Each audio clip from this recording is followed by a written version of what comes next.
In this video, we'll learn how to edit grouped shapes with isolation mode in Illustrator.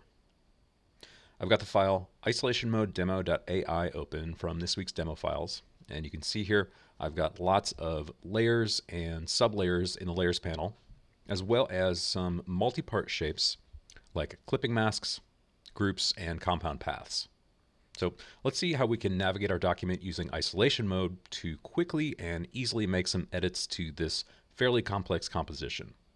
So let's say I wanted to take a look at some of the seagulls here, and I have those already separated into a layer.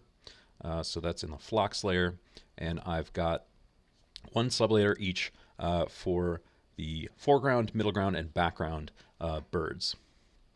You can see if I expand any one of these, lots of them are just labeled as paths, and it's not really clear which is which on the composition.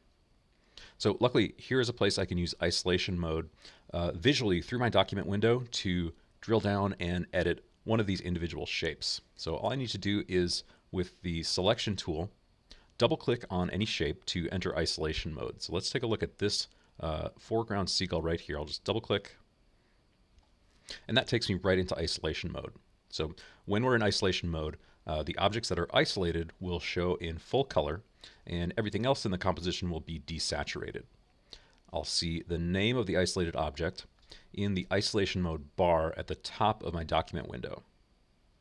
Notice also that my layers panel now displays only the artwork in the isolated sublayer or group. So now I can move this isolated object around, I can make edits to it, I can really do anything I want to as far as changing or editing a vector shape. And the great thing about isolation mode is that all the other shapes are locked out. So no matter what I do, I can't accidentally make edits to shapes other than the one that I have in isolation mode. Now, let's say I'm done here and I want to exit isolation mode. All I need to do is hit escape on the keyboard or click in an empty part of the isolation bar. I'll go ahead and click escape, and now I'm back to normal. So let's take a look at a slightly more complicated object as an example of how we can use that isolation mode bar to navigate groups that are nested inside of other groups. So here in my foreground, I have a group that's making up the body of this seagull character. And so anytime I click on that, I'm getting the entire group and not the individual components. So maybe I want to, do some edits to this shape here on its own.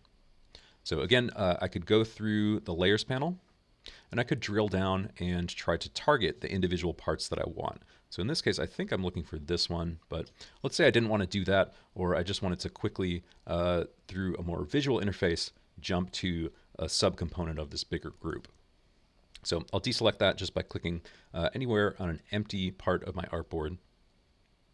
And let's go ahead and get to that same shape through isolation mode. So here I'm going to double click on the group. Now I can see my isolated artwork is full color, everything else is desaturated, and now I can select different parts that are members of this group for edits. So for example, I could move that little wing shape around, maybe make it a little bit larger, and I think that looks good. So looking at this isolated mode of the layers panel, I can see I've got some individual vector shapes like the wing and the body. And then inside of the group that makes up this seagull, I've got a clipping mask. So I could make some edits to that shape by sort of diving down one more level into my isolation mode. So I'll double click on that clip group shape. And now I can see in my isolation mode bar that I am inside of this clip group, which is inside of the body group, which is inside of the gull 2 layer. And as I hover my mouse over each one of those links, I get clues to what each of those titles mean. And you can see here I've got a mix of some very descriptive labels like body or gull 2, and then some that are more generic like clip group. So this structure that I'm seeing in my isolation mode bar is pretty much exactly the same as what's in my layers panel. It's just in a slightly more convenient format. So let's say I wanted to make some changes to the shapes that are making up the sort of like toenails of this seagull.